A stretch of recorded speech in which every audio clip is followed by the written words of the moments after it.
Welcome back to another episode of Better Said Than Written, the podcast supplement to Arts of Cultures. I'm your host, Tamika Cody, and joining me again, it's Kim Ramsey. You've heard of her on my two other podcasts where we discussed about sex and we talked about current events. But today we're going to talk about Kim. Now, I told you earlier that you're supposed to Google Kim Ramsey, and by now I'm pretty sure that you have.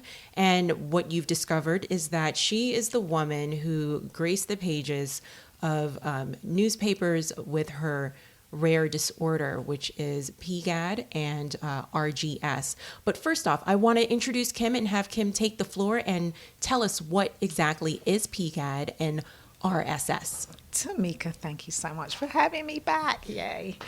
PGAD, persistent genital arousal disorder, which was discovered by a very prominent psychologist called Sandra Lieblaum in about 2001. Where she found that women were having unprovoked, unwanted sensations in their genitalia, and they were also having extended orgasms. Mm-hmm. Well, exponentially more orgasms than the general population, and contrary to popular belief that a lot of these orgasms were actually quite painful. Right. So the discovery of this kind of caused a lot of confusion amongst her and her team of people who started to research how was this happening. The other term for it is restless genital syndrome, which was coined by a doctor I think he's in the Netherlands. His name's Mark Waldinger, Waldinger, I think. Mm-hmm. And he actually has discovered that there's some issues with the nerve endings of the nerve that causes these types of sensations. So I know that it sounds like a great disorder, but it's really not. It's so unusual and it's so rare. And because of the actual term genitals, I think people kind of think, oh my God, this is going to be absolutely hilarious. And it's no laughing matter because you also suffer from PGAD or what we're just discussing are RGS. Yeah, right? you can. I mean, the terms are both used interchangeably. You can say regs, you can say PGAD. They are the same thing. I think it would be nice if we could just remove the genital aspect out of it so that people could just focus on the disorder. Right. So tell me, when did you discover that you had this disorder?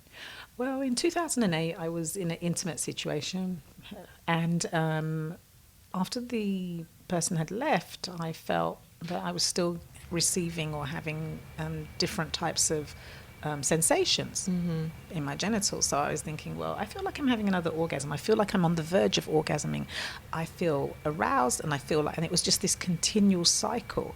So, initially I said to myself, well, I wonder if he used some kind of preparation to sustain his erection. Okay. So I was thinking maybe it's a Spanish fly that had rubbed off on, I thought very rationally. Right. Because if I thought irrationally, and we cross between thoughts, we vacillate between these thoughts. So I said, is this some type of hallucination? Right. Am I, I've got a tactile hallucination where something's happening there, and then you think, if I'm having hallucinations, is it really there, and this is not happening to me, and is there something wrong with me? So you were having this feeling, and then this persisted on for how long? I was into day 2, and I'm a nurse, so I'm sat there and I'm working. I'm in at the time I was working in an emergency room, and I was sat with a patient, and I was thinking, for God's sake, could you hurry up? Because I feel like I'm gonna, and the person was talking very slowly, and I was thinking, this is not right. And I called the individual who I had been intimate with, and he was like, I don't know what you're talking about. He just found it to be so odd. And then I spoke to a really good friend in New York City, and she was like, wow, this really sounds like this disorder called PGAD. I'm like, get the hell out of here. What are you talking about? It sounded so ludicrous. Right. I had to think, this person must think I'm crazy. Right. And I made a devout decision. There was this, so I said, I'm definitely never going to sleep with this person again, ever. And that was my decision. And I never had any problems after that. Oh, wow. So from 2008 to 2012, and I was even married, never had that problem. I just felt that it was a one-off and that something was not correct. So when did it start happening more and more for you to where you realized it was a problem? 2012 had, my marriage had broken down, and I was in yet another intimate situation. And this time my partner then stayed, and he was actually watching me, and he was like, oh my God, you're pulsating down there. This is not, it's really swollen, it's engorged. Are you okay? He could see me twitching. It was kind of like, okay, something's really wrong. Right. And, this went on for hours, and he could see I was really distressed. I was in a lot of pain. We tried ice to the area to bring down the swelling. We tried squats to try and remove the blood flow. We tried loads of things, and it just didn't stop. That time the first time it went on for 4 days. What? Yeah. So, after that experience, no, I don't want to deal with you if I'm going to orgasm for 4 days. In the case of the second event, it went on for 3. And at that point, because it was witnessed and I had like tangible evidence, somebody who actually saw this happening, I said, you know what, I have to seek help. And did this person go with you to the doctor's office? He didn't go because I have this deterrent. Okay, you're causing my body to do this. I'm not going to be with you. Okay, so I just removed him from the scenario, and I went to see a doctor. I went to see my family doctor, and he said, I've heard about this. It is very interesting. I think I'm going to send you to a genitourinary specialist. He sent me to a genitourinary specialist, and I remember the nurse saying to me, oh my God, this is just like the episode of Grey's Anatomy. And I was like looking at her like, what the hell is she talking about? So I YouTubed it, and lo and behold, my worst bloody nightmare. It was there. It was there. This woman who had an orgasmic like event at her car wheel and crashed her car, and that to me is like losing full control, having a full on body shaking orgasm, and then passing out. Yeah, that's pretty much how I don't mind doing that in a bedroom, but not in front of a car wheel. Right, exactly. So very dangerous. That genitourinary specialist kind of made me feel, he was nice, but then on one hand he was like, well, it's not too bad. I have people who have this every day, day in, day out. So I left feeling... So he kind of was dismissive. Yeah, very dismissive. So I left feeling very uncomfortable. Then after him, I did research and I found a support group. Good. Okay. Yeah. So the support group is run by a lady called Jeannie Allen, now called Jeannie Lund. And she was one of the first women who was on the 2020 show. So it's a very small community. We're very marginalised. There's a lot of stigma against us. Nobody wants to kind of be involved with us. So that support group, right? Yeah. Did they provide you with a specialist who wasn't going to dismiss you? They... Because it's so rare, the specialists are kind of either on the East Coast or on the West Coast. There's no kind of in between. So I went to see the specialist on the East Coast, and I have found through the years that this type of disorder is treated in a very value-laden way, which is unfortunate because people do have set values around how intimacy should be, how a woman should be, how a woman's body should be. You're considered to be more virtuous if your body doesn't respond in a certain way, and then you're kind of clumped into this kind of place that really may not be you. Right. It may not be you, but because your body responds a certain way, you're kind of pushed into this thing. So I met this specialist. He was on the East Coast, and he kind of basically said, you can't do this, you can't do this, you can't do this, you can't do this, you can't do this, and I want to medicate you up the wazoo. And I felt that there was no kind of patient physician collaboration. Right? I'm a nurse, right? That doesn't say that much, but it says a lot because you know your body, you know other people's body. Don't dismiss the fact that you are a nurse. And what type of nurse are you again? I am an emergency room nurse, but I also do college health. I've put my fingers in a lot of pies. But the reality was I wanted to collaborate with my physician about my lifestyle, which is I don't like taking medications. Right. And he wanted to really medicate me because he wanted to medicate the symptoms. He wanted to do bladder irrigations, and there was no kind of conversation with me as to why my body was responding in this way. Right. And it was just, I felt like I was this black woman with a pelvis that was out of control, and we're just going to treat the pelvis. And that really wasn't for me. And it was very telling when I said to him, look, I'm from a Jamaican culture, and a large quantity of us, we don't do meds. It's just do everything natural. Yeah, we'll do right. natural. And his response was, and I quote, well, all Jamaicans are good for is running. Oh, Jesus. And I was like, wow. This is a move on from all Jamaicans are good for is smoking weed. Right. all Jamaicans are good for working Right. multiple jobs. Right. So I was disappointed with that. And that actually made me look at him in a negative light, which was sad because I felt like he had a cookie cutter way of looking at PGAD, and you can't. There's just so many multiple presentations. Right. You have to look at each person individually, and then you have to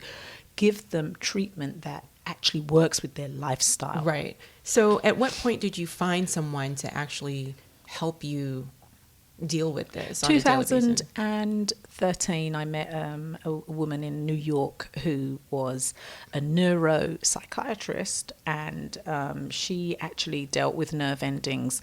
She actually did masses of blood work. The previous doctor did not. Okay. Which was really quite fascinating. You want to medicate me with at least 8 or 9 medications, and I chose not to take them. I even filled the prescription and then I gave the meds back. Okay. Because it wasn't conducive with my lifestyle. I was Right. working 60-hour weeks at the point at that time. So what did the woman that you found in 2013, what did she prescribe for you? She actually worked with vitamins, herbal remedies. She made, I guess we looked at my lab work to make sure that there was no hormone issues, because that's a big thing. They're like, oh, you're an older woman, it's got to be your hormones. No, my hormones are actually all in order. I'm an older woman. I'm perimenopausal. So what? Right. But she did recommend physiotherapy, acupuncture, meditation, mindful meditation, and focusing on my health. So that the physiotherapy actually allowed me to discover just how tight my muscles were in that neighborhood. So if you know a little bit about your body, there's a nerve called the pudendal nerve, Pudendal. The nerve that is a Latin for shame, which is really quite fascinating, because I've been shamed a lot in my life with this disorder. Right. And the muscles, because my muscles are so tight in that area, and I as a person who's been brought up with a Jamaican culture, we're taught that tight vaginas are really good. Yes. It's like, oh, pum pum, have it tight, like them things. They're like, that is supposed to be That's like a compliment. It's a hallmark standard of good vajayjay. Yes. So, I was like horrified, like, oh my God, you mean it's too tight? What the hell? It's vice-like grip, you know? So things like yoni eggs and Kegel muscles, I'm allowed to do them, but for every tight, flexion that I do, I have to do what they call reverse Kegels, which learn how to relax the muscles. But prior to that, when I had my first physiotherapy appointment, I went to this excellent place in New York. They're over on 5th or Madison Avenue, and their remit is dealing with women with pelvic problems. Okay. And the lady's name is Isa Hernandez. She is phenomenal. I highly recommend Renew Patient if you have any of issues in that kind. But they worked on releasing a huge amount of trigger points. If you've ever had massage and you've had knots in your shoulders and your back, I have them in the place that you don't want to have them. Wow. Okay, so they released a lot. It was I think the first 3-4 sessions I could have just given up. It was so painful. Wow. So that's great. You found help, but before you actually found the actual help that you really needed, I know that your story was graced on several pages of magazines and newspapers. At what point did you realize that it was time for you to tell your story? I think I was just kind of writing an essay when I think we've done the timeline. 2008 was when I have a 4-year grace period where nothing happens to me. 2012, it happens again. I seek help, and then I go through all these different doctors. So in 2012, I said, you know what? let me write a little essay on this, because this is an odd thing to happen, you know. So I wrote an essay, and I sent the essay to a magazine that was looking for unusual stories. So they were like, wow, this is very fascinating. Let's send it to an agency. The agency sold the story to, they said that they were going to tell the story in a very sensitive and that's not nice matter. Oh my God, it was like the original stoning. You know, I got stoned to death in a number of media In outlets. I Essence had Magazine, Sun from London, England. Yes. Tampa Bay. Tampa Bay Times did a story after me. They never actually messed around with me. Bill, how you say his name? Bill Maher. Bill Maher. Yeah. Yeah. Bill Maher. Mm-hmm. I was on his program. I was fodder for every comedian's show, because it was just, you know, the Sun who did the original article. They were like, nurse has 100 orgasms a day. And what was upsetting to me was you attach my profession to a disorder. Right. It's not like you see police officer has erectile dysfunction. Right. You don't see that, because a woman should not have those kind of issues going on with her body. Mm-hmm. This is not just about orgasms. It's about pain. Right. But the media attaches itself to the sexual aspect. Mm-hmm. So what was upsetting to me was that I really thought I was going to get support from the Black community. I did not. And Essence was disappointing to me, because they actually purchased a picture of me, put that in their magazine. And did they contact you? Negative. They did not. Essence, I forget the woman's name. I actually reached out to her to say, why didn't you come to me? And I just got ignored. Right. So after that, I chose not to buy the magazine. I bought it. I think I bought it maybe once. Right. I buy it for the fashion, but I'm like, if you can't have the big ovaries to come and have a conversation with me, then I can't respect you. Right. So now, you know, you told your story, and now you're on the platform on Better Said Than Written to, you know, talk about how you felt, you know, how you were portrayed by the media, and you're moving on and you're doing great things now, and it's a learning lesson for you. So are you over that hurdle where people, or within the media, are you over that? Well, you know, I guess the same year, another woman also came out. So the stories, it's one of those stories that fills the news. Oh my God, this person has so many orgasms, purely for the fact that some women don't have as many orgasms or have pain like us, you know. So another lady, her name was Gretchen Milan, and she told her story to the Tampa Bay Times, November the 30th, 2012. She committed suicide December the 1st, 2012. Because of her disorder? Because of the disorder. She had some issues. She was trying to claim for disability, and the judge threw it out. It was very embarrassing. The woman who, I think her name's Leonora Peterson, was the reporter who took care of that story, and she was devastated. I know this because I spoke to her. We were all devastated as a community, because, you know, a lot of people just didn't realize just the magnanimity of this disorder. This disorder is irritating. I can understand why anybody would turn and say, why would you be bothered with it? But okay, you have a set time when you feel you want to be intimate with a person. Now let's expand that set time to every day, every minute, every hour. Let's put that when you're in church. Let's put that when you're at a funeral. Let's put that when you're with your kids. Let's put that when you're picking up your children from school. Let's put that in shopping. And then you start to say, now this is irritating me. And then you start to get depressed, because what happens is there's certain things you just cannot do. So as a person, what happened for me was that after Gretchen's death, I became extremely angry, because I felt like, okay, laughing at me is one thing. I took the hit on it. I didn't go out there. I didn't do nothing crazy. I took the hit. It was like getting punched by Floyd Mayweather repeatedly. Yeah. I took the hit. I did. And what happened for me was I felt like, you know what? You're not going to say every time that you feel like you want to talk about PGAD, you're going to put me down. You're going to throw trash my 21 years of being a nurse. You're not going to do that. So I defend myself, and what I felt I needed to do was advocate on behalf of people that are not in the open, because there's multiple women, and now there's men as well, who are in the background, who do not talk about this and who cannot get care. Even a murderer can go to get healthcare. Right. People like us, because the diagnosis is something that doctors do not learn about, they become very, well, this has to be in your head. But yet, if a man presents with some kind of erectile problem, is that in his head? Do you say that to him? Sir, you can't get an erection, so it's got to be in your head. Right. Go home and F your wife. Well, no, men don't say that. Right. Doctors don't say that to their patients because it's a man. A woman goes in and say, look, my body's behaving in this way. It makes me feel very uncomfortable. And I have had people who I support people in I'm an administrator in a Facebook support group. And I'm not sure if people are aware, but Facebook is one of the places where people who have unusual things can actually find support. Right.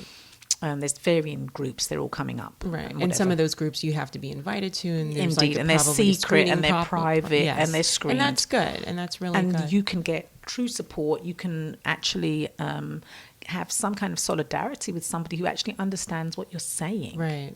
So it's reassuring. It makes you feel and it makes people feel like they belong. You know, we're not part of any community. I'm not part of the LGBTQ community. They got their stuff down pat. You know, I'm not part of any kind of rare disorder emerging organization because this is an orphan disorder. Right, right. So they know it exists. They don't want to acknowledge it. Right. So you started off with 100. Yes. When I followed up with you, you said you've come down some. How much are you? In an intimate setting, my pelvis is now stable, so it's not like spontaneous orgasms. That's the thing that I really don't like. I like to be able to get in my car and drive and go about my business. Right. I like to be able to sit on a train. So prior to having the physiotherapy, having the mindful meditation, and also, you know, having the assistance from the doctor, I would have spontaneous orgasms. My pelvis would be so tight, I would just be really uncomfortable. And I would be sitting on this high state of arousal, like almost on the point of, oh my God, I think I'm going to have some kind of episode, and I would always be in pain. Right. It's been about 7 to 8 months of physiotherapy. I've now started on acupuncture. So I'm down to about 40 in an intimate setting, and I have not had a spontaneous orgasm for several months. Okay. So it's not good. something that I would think of. And I try really hard to avoid situations that would put me at risk of doing that. Right. So I know that you're doing loads of, you're actually stepping out, and, you know, I know you're working on your master's and you're working on being on a panel. Tell us some of the things that's going on right now with you. So, like I said, after Gretchen's death, I became angry, and you can't have anger without channeling it. I'm a great believer in anger, but I think that it has to be channeled for it to be productive. So I thought a lot about how could I convey the message to other people and who needs to be told. So the general public know that there's something that's this odd thing that women have, but what we wanted was I guess it to go to the people that really do count, and those are the doctors, the medical profession, and the healthcare professionals, the allied professionals. So I joined an organization called the American Association of Sex Educators, Counselors and Therapists. Now, as much as there's lots of discussion about what PGAD or restless genital syndrome is, it's a neurological disorder that causes sexual symptoms, but definitely the one major thing causes a huge amount of pain in that area. So what I've done is I try to speak to individuals who will be able to impact people who come to them and say, you know, disclose this type of information, because it's not something that you want to disclose to anybody. Right. Because people are so judgmental. Very. And they become very fixated on the, oh my God, you have how many orgasms? My God, what do you do with that? And then that leads to a lot of shame. And people have lots of different considerations, like, oh, I'm a church member, what would my pastor think? Or, oh, I work with these kind of population, what would my employers think? And yes, it has ramifications. You know, I am sure that there are jobs that I'm more than qualified for that I'm not going to be able to access because I have been in the media at this level. Well, you could always change your name or... right? Your first name, like tweak, maybe put your middle name as your first name, and that way they're not going to Google you. True, but just try that. at the end of the day, I want to be able to push forward with educating. The major thing for me would be that PGAD gets a true medical diagnosis. It's acknowledged within the medical field. Mm-hmm. And I had an incident recently, about 3 weeks ago, where I was on well, you've heard of WebMD, right? Yeah. So a subsidiary of WebMD is Medscape. Okay. And they have a professional forum. So they had an article on restless genital syndrome. So I was talking to different people online. Good. And can you believe it? There were medical trolls. Wow. Yeah. Medical trolls. That's crazy. So this, I had people complaining, saying, oh, this is the latest housewife of the week syndrome. Mm-hmm. People like you are drug seekers. People like you are just wasting doctors' time.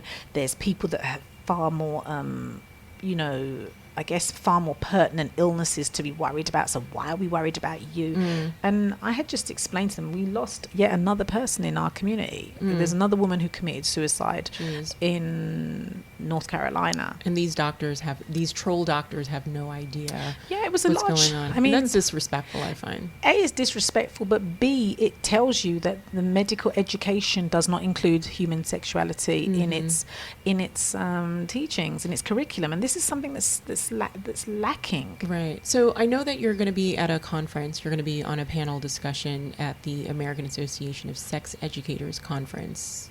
Did I say that right? It's also known as ASECT, American Association of Sex Educators, Counselors and Therapists. That's going to be in June 2015 in Minneapolis, where myself and another lady called Ann Karcher, we're going to be breaking down how is the right way to treat a woman or a man who presents with persistent genital arousal disorder, because 9 times out of 10 you get the healthcare providers' embarrassment, right, their lack of knowledge, and then after that you get their judgments, right. And I'm coming here saying that there's something, my body's malfunctioning in a way that I find to be very painful, very uncomfortable, right. And this is impacting my quality of life. I care about my quality of life. I care about the quality of life of people that I represent. And if that quality of life is not important to anybody, I'm going to make you understand that for someone to be a mother and have this, for someone to be a wife and have this, for someone to be a girlfriend, or someone to be single and have this, right. or to be a husband and to have this, it's causing problems. And you're going to try and figure out how to get the word out there in a more respectable manner, and hopefully just gotta treatments. Speak out. Yeah, you got to speak out, and I love what you're doing, and we're running out of time. Okay. So I just wanted to say thank you once again for educating me and educating my listeners. And if you guys have any questions, you guys already sent in some questions, but I'll tackle that at a later time. If you have any more questions now that you heard exactly what PGAD is and what this disorder is all about, if you have any questions for Kim, just go ahead and shoot me an email at tcsviews@gmail.com. And Kim, thank you so much once again for joining me on the show. Thank you so much. And let me tell you, if Essence got any ovaries, come back and we can do a proper feature. There we go. Thank you. She said it. Thanks. Bye. Bye.